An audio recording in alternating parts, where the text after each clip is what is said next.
de los frutos que recibió en su cosecha. Caín se dedicó al campo y Abel se dedicó a pastorear, a criar corderos y ovejas, en fin. ¿Y qué pasa? Cada uno escoge cómo se acerca a Dios.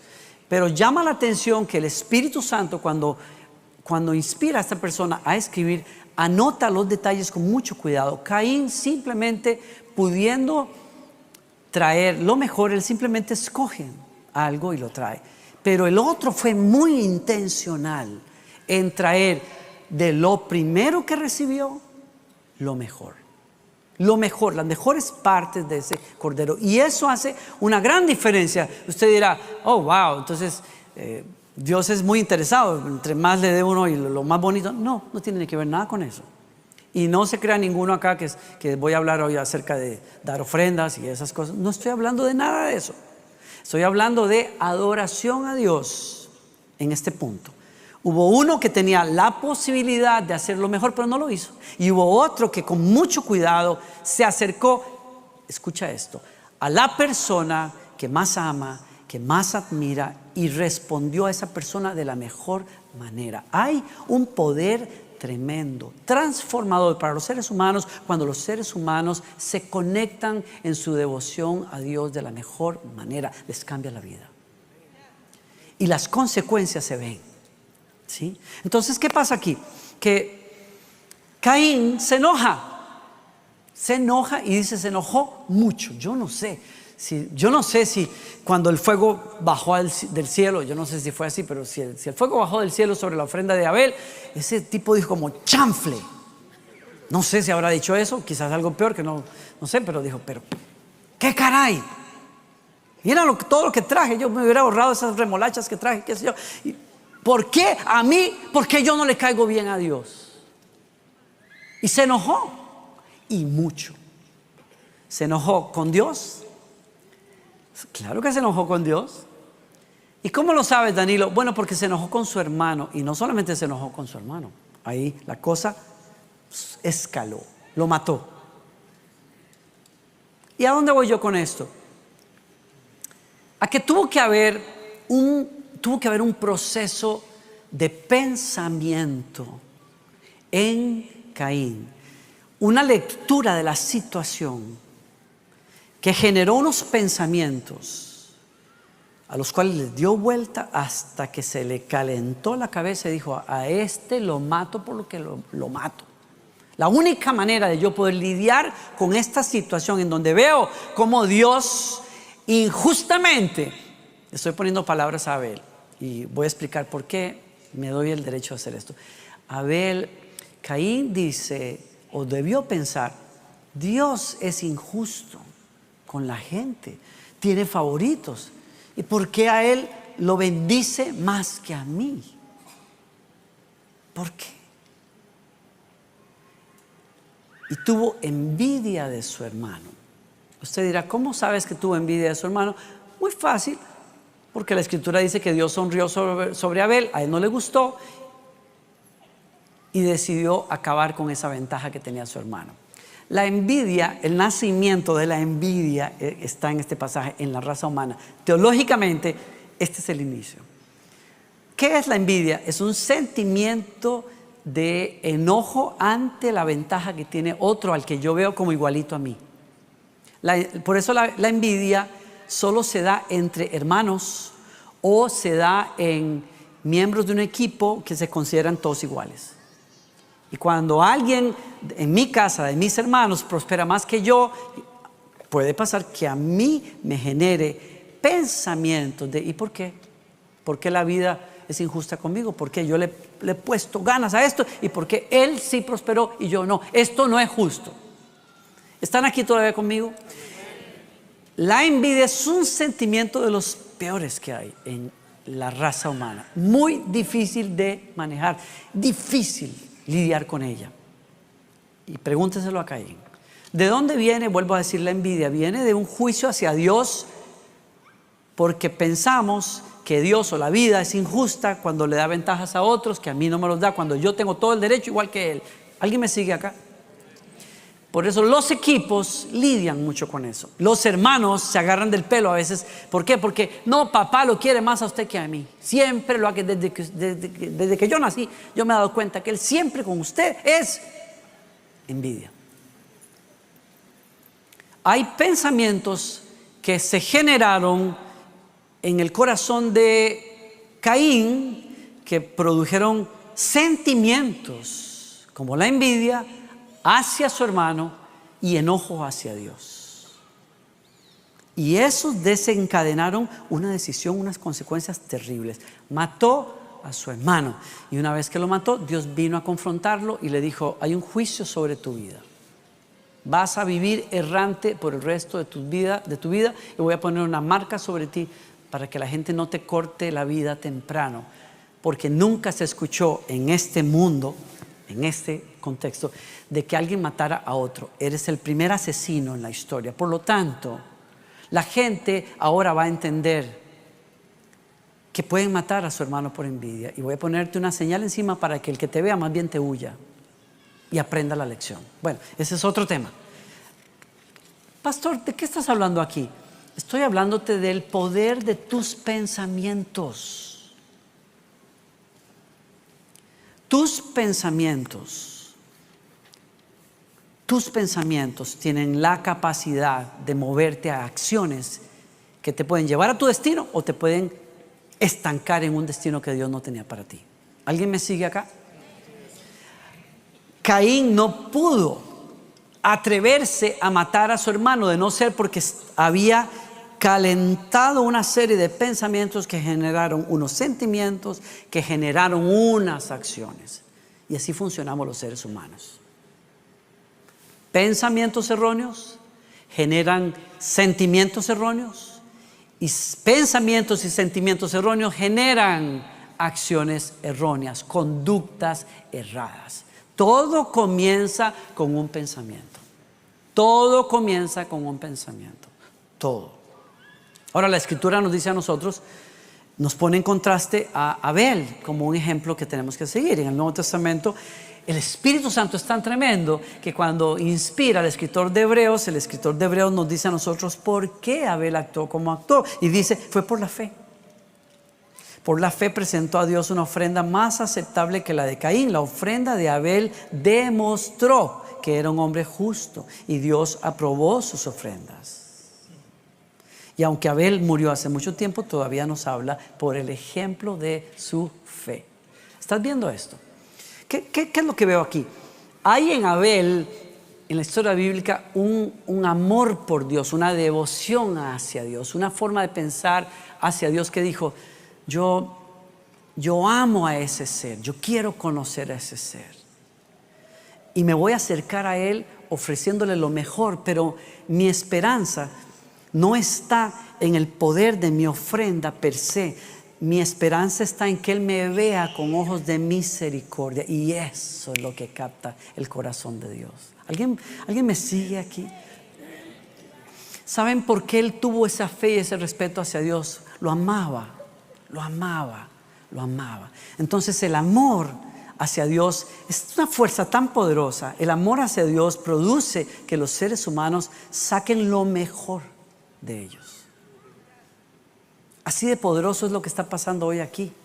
Esta reunión es poderosa porque la única intención que tiene es levantar en ti una fe genuina en Dios que saque lo mejor de ti. ¿Sí? Lo mejor. Que saque de ti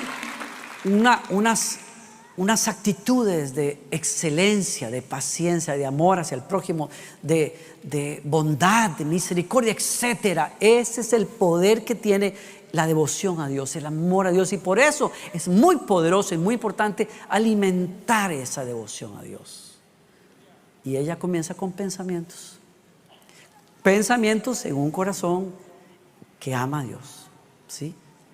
Caín, al contrario, ya lo dije, genera la lectura de la situación, genera unos pensamientos muy tóxicos que generaron sentimientos terribles y que lo llevaron a acciones que le costaron muy caras. Entonces, mi punto es,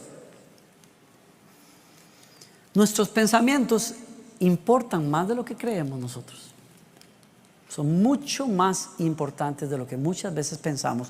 Y necesitamos aprender a vigilar. Vigila lo que piensas, porque lo que piensas va a marcar tu destino.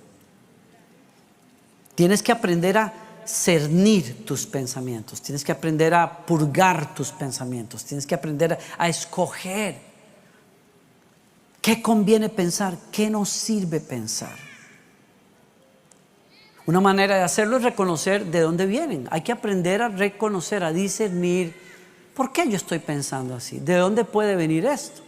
Hay pensamientos que vienen de uno mismo, son reflexiones de uno, son conjeturas, son conclusiones a las que uno llega por lo que uno ha vivido, por lo que uno sabe o no sabe. Hay pensamientos que vienen de Satanás. Hay gente que puede decir, yo no sé por qué hice eso, por qué agredí, maté a una persona. No, ese pensamiento vino de la fuente de toda maldad que se llama Satanás. Sí. Hay que aprender a discernir eso, porque el enemigo tiene la audacia y es tan atrevido que a veces planta mentiras en la mente de las personas para alejarlos de Dios. El enemigo, que se llama el príncipe de este mundo, ha creado una serie de pensamientos en las mentes más brillantes a lo largo de la historia. Filósofos que han llegado a ser de gran influencia, que entraron en conjeturas acerca de la deidad, de Dios, de la fe, etcétera, y desarrollaron toda una forma de pensamiento planteada desde los púlpitos de universidades que cambiaron el curso de la historia hasta hoy. Nuestros jóvenes entran a las universidades que están cargadas de pensamiento secular ajeno a Dios y pierden la fe precisamente por no saber que muchos de esos pensamientos cumplen la palabra de Dios que dice: profesando ser sabios se hicieron necios. Todo comienza con un pensamiento, ¿sí? Hay que discernir si ese pensamiento vino de una mala experiencia que tuve. Esa es otra cosa interesante. Uno tiene que aprender a filtrar, uno tiene que aprender a juzgar los pensamientos que estamos sosteniendo en nuestra mente, entendiendo que todos tenemos filtros con los cuales leemos las cosas. Hay filtros culturales con los cuales leemos la vida. Hay filtros familiares. A nosotros nos criaron de cierta manera. Y entonces hay cosas que nos gustan y cosas que no nos gustan. Porque nos criaron. Hay experiencias en la niñez, en la juventud, traumas, hay malas amistades, hay experiencias que son filtros. Una persona puede decir algo sin una mala intención, pero como yo tengo una herida en el corazón, lo que la persona dice, yo lo leo como una gran ofensa, porque tengo un filtro sucio. Mis pensamientos se tuercen por culpa de ese filtro. ¿Me sigues acá? Es muy importante. Entonces, para medir mis pensamientos, entender que tengo filtros. Hay filtros hasta religiosos, hay prejuicios que tenemos que moldean nuestra manera de pensar. Ahora, aquí voy al punto y enfatizo, ese es mi punto hoy. Nuestros pensamientos crean actitudes, y las actitudes dan espacio ¿a qué? A sentimientos. Y aunque los sentimientos sean reales, porque esto es lo que yo siento, no siempre son de fiar. ¿Alguien me sigue acá? No, es que yo siento. No, yo siento que me muero sin esa persona. No te vas a morir, pero se siente como si te fueras a morir. Eso lo entiendo. Es real. Alguien le puede decir, ay, por favor, no seas dramático, no seas dramática, no seas exagerado, no te vas a morir. Sí, pero se siente como que si te vas a morir, claro. Y tú no puedes negar esa realidad. Se sienten cosas. Caín sintió ganas de partirle la cabeza a su hermano, le dio rabia, dijo, aparte más guapo que yo. Eso no es justo. La vida no es justa. Y se paró ahí enfrente, es que no es justo esto. Esto de la fe ya no me gustó. No vuelvo a levantar un altar aquí. Qué barbaridad, ¿no? Tuvo sentimientos que no supo controlar. Y los sentimientos que crean una forma de responder. Hay sentimientos terribles. Hay sentimientos ¿Cuántos de ustedes no han lidiado con sentimientos de desesperanza? Y no hay ninguna razón para que lo tengas. ¿Cuántos de nosotros hemos lidiado con sentimientos de soledad? No levante la mano.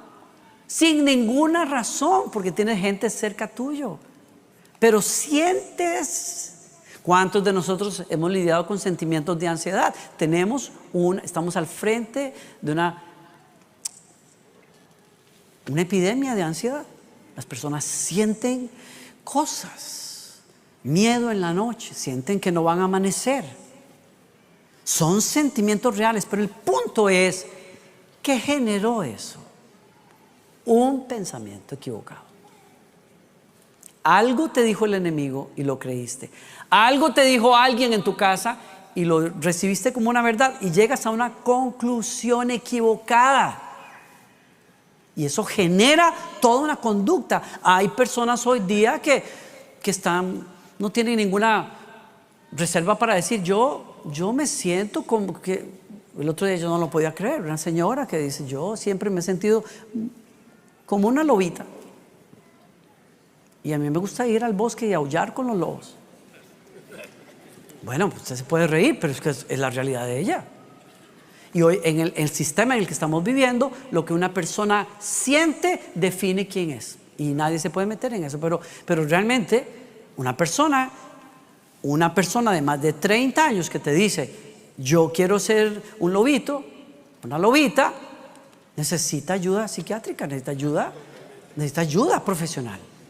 Pero no lo podemos aceptar el día de hoy, porque vivimos en una cultura que es un caos hoy.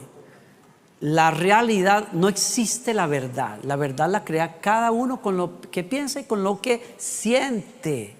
Pero la Escritura me enseña a mí que yo tengo que vigilar lo que pienso, porque lo que pienso genera lo que siento, y lo que siento no siempre es de fiar.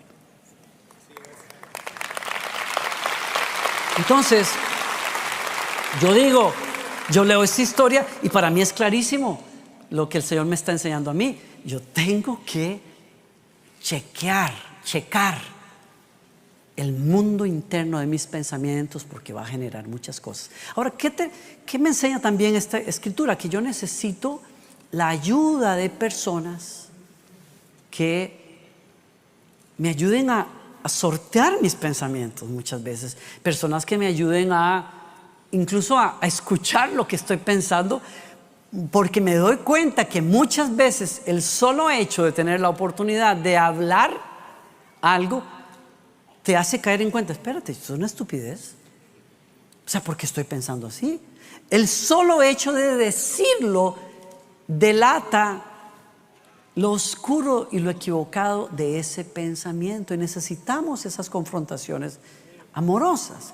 Y es lo que me fascina del texto. ¿Por qué? Porque Dios nos da un ejemplo maravilloso cuando Él no dejó a Caín solito, cuando lo vio en su enfado y en su tristeza. Dice el texto, el Señor le dijo a Caín, el Señor vino a confrontar a Caín y le dijo, ¿por qué estás enojado? ¿Y por qué se ha demudado tu semblante? Me encanta. Usted sabe, Dios es Dios. Dios sabía lo que estaba pasando con Caín. Dios pudo venir y decir, ¿y a usted qué le pasa? ¿Ah? Pellizquese, ¿qué le pasa a usted, hombre? ¿No es? Si usted no me hubiera traído esas remolachas así medio podridas, usted es un mal pensado. Usted piensa que yo no veo, que yo no sé. No, Dios no entró así. Dios entró con una pregunta. O sea, hablemos. ¡Qué belleza! Me encanta eso. Pero qué terrible es cuando los seres humanos saltamos a conclusiones antes de tiempo. Qué terrible. Yo como papá lo digo porque muchas veces yo salto a conclusiones y ya vengo así con victoria. Pero qué barbaridad que es. Y dice, pero espérate, papá, pues si no has escuchado mi lado de la historia, déjame explicártelo. No, porque yo y después tengo que pedir perdón. Dios me da el ejemplo que uno necesita escuchar primero. Si hay un conflicto, uno está preguntarle a la persona primero, oye, ¿qué pasó aquí? Cuéntame. Qué belleza. Ahí está el Señor sentadito con Caín. Siéntate ahí, mijo. Y un café para usted, un café para mí y un croissant. Ay, qué rico. Ojalá con jamoncito y queso ahí derretido, prensado, aleluya. Ya como que el nivel así de la reunión como que se fue, ¿verdad? Como que ya se levantó. Algunos estaban así como, ay, qué bonito el tema, ¿qué? ¿El croissant? ¿Qué? ¿Cómo fue? Ay, Dios mío, bueno, pero el Señor ahí con cafecito y tal. Oye, Caín, cuéntame, ¿por qué te veo esa cara así como medio achicopalado? ¿Qué te pasó? Y te veo como medio enojado, como que tiras las cosas. O sea, te serví la taza de café, estás con el azúcar así, y tiraste la... ¿Qué te pasa? Cuéntame. Saca el secreto de ese maraña de pensamientos y ponlos en la mesa. Es una invitación que Dios nos hace. Busca ayuda. Habla con alguien. Yo bendigo a Dios por momentos claves en mi vida. Me ha pasado con mi esposa misma. Yo creo que uno de los catalizadores de mi pensamiento más poderosos es mi esposa, porque es una mujer emocionalmente muy sana y muy inteligente y piensa muy bien. Entonces cuando yo le traigo mis rollos, ella me ayuda a sortear. Espérate, ¿no? Mira esto, mira aquello. Es un regalo, ¿no? Y eso no es fácil para uno muchas veces, porque no estamos acostumbrados. Yo crecí en una casa donde no conversábamos las cosas. Nunca. Crecí solito con mis rollos. Mi papá me rechazaba y tal, y yo crecí con esa cosa que se hizo una maraña en mi mente, que creó sentimientos de rechazo terribles, que me llevó a conclusiones equivocadas en la vida. Yo mejor estoy solo, porque estar con gente lo hieren a uno, y la gente que uno respeta no lo tratan bien. Yo mejor en mi casa y los demás en su casita, y por ahí nos vemos, y les pongo muros bien altos a la gente para que no me rechacen más, porque no me gusta lo que siento. Yo llegué a conclusiones equivocadas. El rollo de papá y mamá fue tan complicado, vivir en mi casa fue tan complicado, que yo llegué a una conclusión: yo no nací para casarme, yo voy a estar solo. Ese rollo de niños gritando y tener que lidiar con popó, y eso, no quiero. Yo quiero una vida sencilla, gloria a Dios, pañales, no, eso no es para mí. Yo veo a las parejas sudando ahí, que el bendito coche, ¿cómo le llaman? La carriola, o en México no sé qué. Usted sabe lo que es, cuántas veces me bajé de la cruz por un coche, porque yo veía a las parejas ahí, los señores. Yo no entiendo por qué, pero las mujeres entienden el funcionamiento de un coche, fácil. Mire, mi esposa venía, yo estaba así sudado, yo no estaba diciendo ni aleluya, ahí agarrado en un aeropuerto, y ella me decía: es aquí el botón, pum, y el coche sabía, como que el coche, cuando ella venía, entonces, pum, se arreglaba. Pero cuando me veía la cara a mí, ese coche sacaba lo peor de mí. Yo había dicho: yo no quiero lidiar con coches, yo no quiero lidiar con pañales, y eso, y que pleitos y discusiones, no sirvo para eso. Me quedo solo. O sea, yo tuve que llegar a un momento en mi vida ya, tamaño viejo, en que dije: ¿y por qué yo no puedo proseguir con alguien? ¿Por qué siempre me bloqueo? ¿Por qué? Porque había una especie de pacto interno que yo había hecho, una conclusión a la que yo llegué: yo no soy bueno para el matrimonio, mejor me quedo solito para vestir santos, como decían allá en Costa Rica. Me quedo solterón para vestir santos, yo feliz, yo sirvo a Dios. Y qué felicidad me dio servir a Dios. Yo, mi juventud, si la vuelvo a vivir, la volvería a vivir así, pero con Gloriana.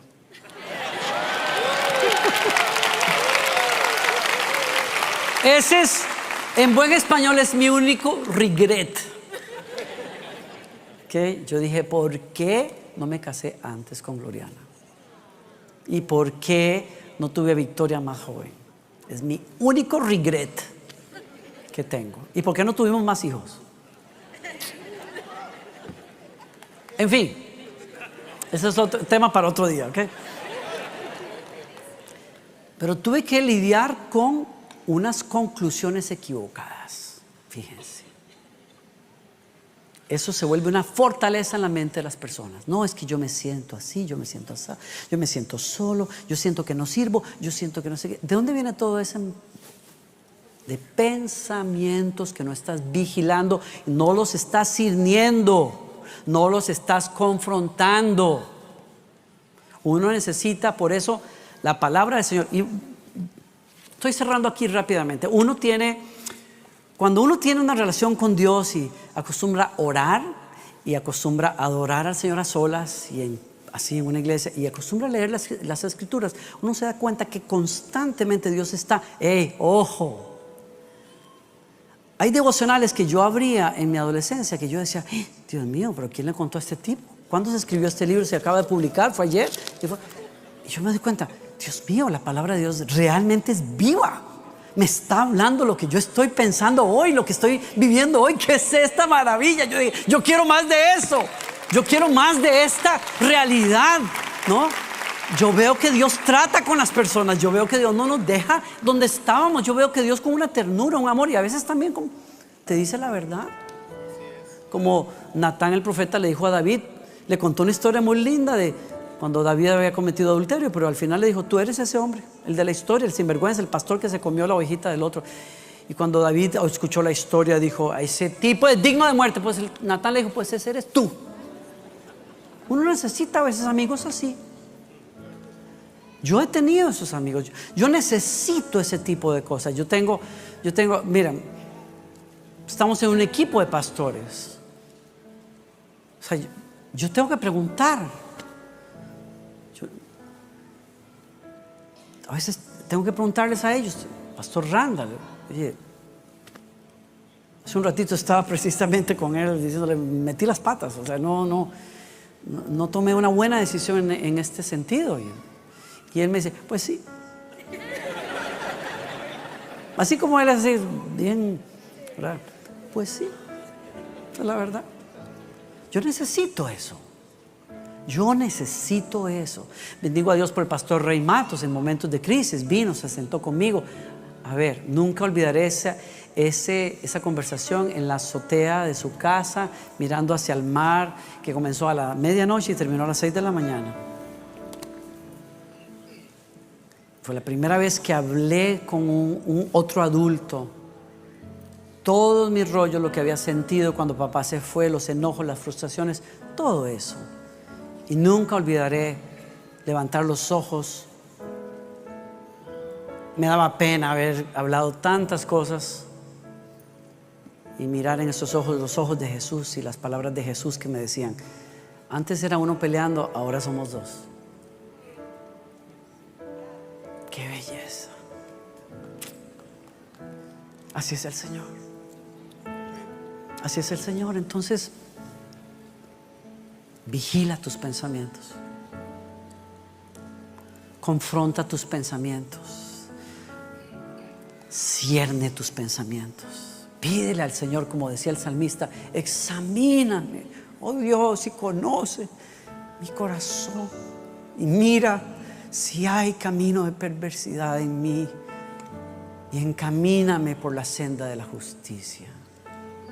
Tú necesitas eso todos los días. ¿Saben por qué? Porque somos no vamos a tener, yo tengo que terminar ya. Miren, somos muy propensos a lo negativo, a lo malo, por el pecado. El pecado nos dañó el corazón. Y voy a una cosa más antes de terminar acá, y es esta.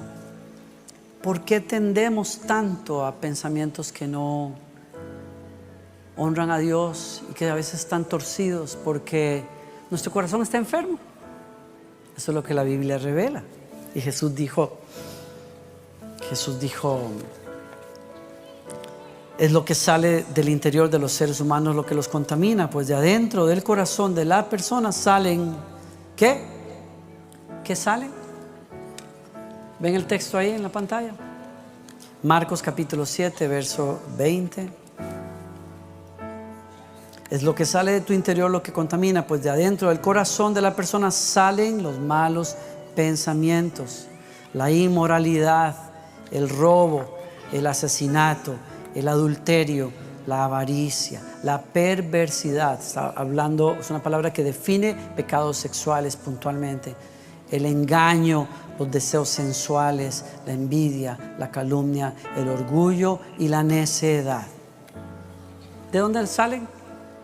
del corazón. Sentimientos dañinos nacen de pensamientos equivocados y pensamientos equivocados nacen de un corazón enfermo. Y solo Dios puede curar un corazón enfermo. Sí, solo Dios. Tú no puedes evitar estar trabajando con una compañera de trabajo que ya está casada y sentir deseos sensuales hacia ella. Eso no lo puedes evitar. Puede pasar. Puede pasar que se te vayan los ojos detrás del cuerpo de alguien. Eso te puede pasar. Te puede pasar que después de eso digas, ay, me gusta, está más bonita que mi vieja. Ese ya es otro problema. Ese es una circunstancia, se puede dar, pero otra cosa es que tú llegues a conclusiones equivocadas y digas, ay, yo puedo ser más feliz con esa que con mi vieja. Esa es una conclusión equivocada, porque el pasto del frente siempre se ve más verdecito que el tuyo, hasta que te metes ahí. Te das cuenta que los rollos son iguales, es lo mismo.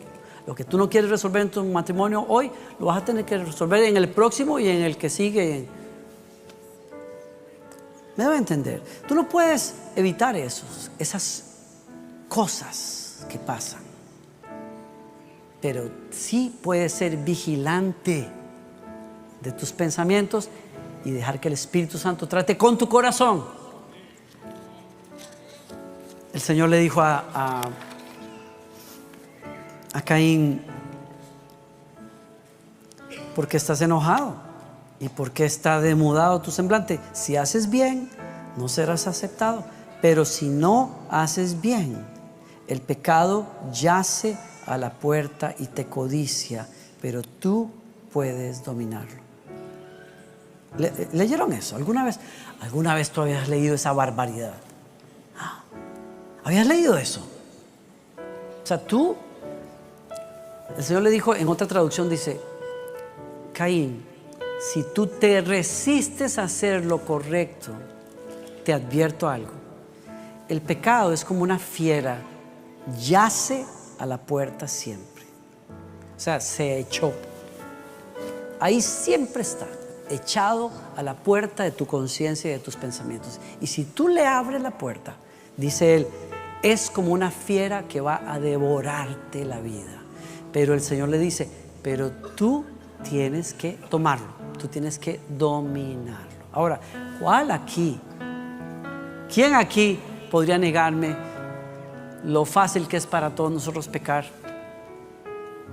Facilísimo, fácil, porque tenemos una naturaleza caída. Y los cristianos lidiamos con esa batalla entre saber lo correcto y la tentación de lo que no es correcto. Pero desde el principio el Señor nos dice, sí se puede dominar. ¿Cómo? Termino aquí, 2 cosas. 1, un corazón nuevo, porque lo que repara con pensamiento es un corazón nuevo. Y el profeta le dijo a Israel de parte de Dios, para que ustedes salgan adelante, yo les voy a dar un corazón nuevo que me ame. Y eso pasa con la gente cuando se encuentra con Jesucristo. Nacen de nuevo, se arrepienten de sus pecados. Dios les da una actitud nueva, diferente. Eso es un milagro, eso es un milagro. Ahora la otra es, aprendes a pensar diferente. Yo prometo que termino aquí. Piensas diferente. No sé cuántas veces lo dije, pero ya creo que es. Ay, Dios mío, ¿qué hice mi texto para terminar? Romanos capítulo 12 dice, no imiten las conductas ni las costumbres de este mundo. Más bien, oigan, están aquí, no se pierdan esto, por favor. Les ruego, escuchen esto con atención. Dejen que Dios los transforme en personas nuevas al cambiarles la manera de pensar.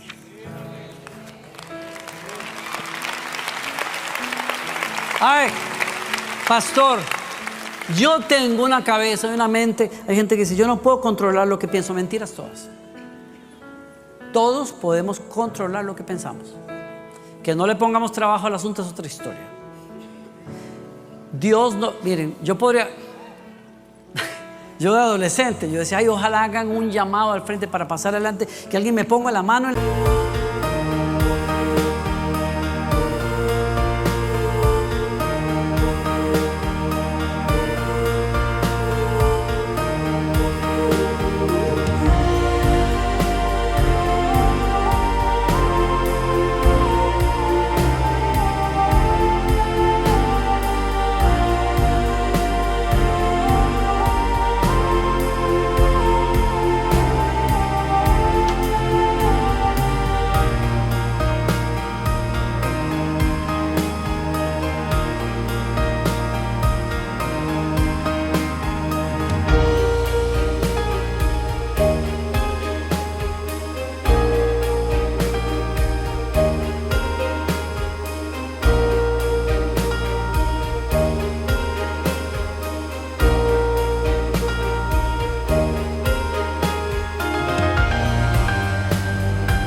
stars where your whispers take flight. Electrified emotions, they dance around my heart. In this digital garden where we never have to part. Shadows blend with colors as the beat sets me free. Every note a memory, every rhythm you and me. Echoes of you in synth waves, feel you near in the pulsing haze. Inside your world where we collide. You lost the rhythm in my mind. With the glow of city lights, our shadows intertwine in this kaleidoscope of love where the past and future align. With every step I take, I feel your presence strong. And this digital symphony where our hearts belong. Shadows blend with colors as the beat sets me free. Every note a memory, every rhythm you and me. Echoes of you in synth waves, feel you near in the pulsing haze. Inside your world where we collide. You lost the rhythm in my mind. And in silence between the beats I find your voice. In the flicker of the lights I see your choice. Together in this dream we'll never fade. In the echoes of our love we'll always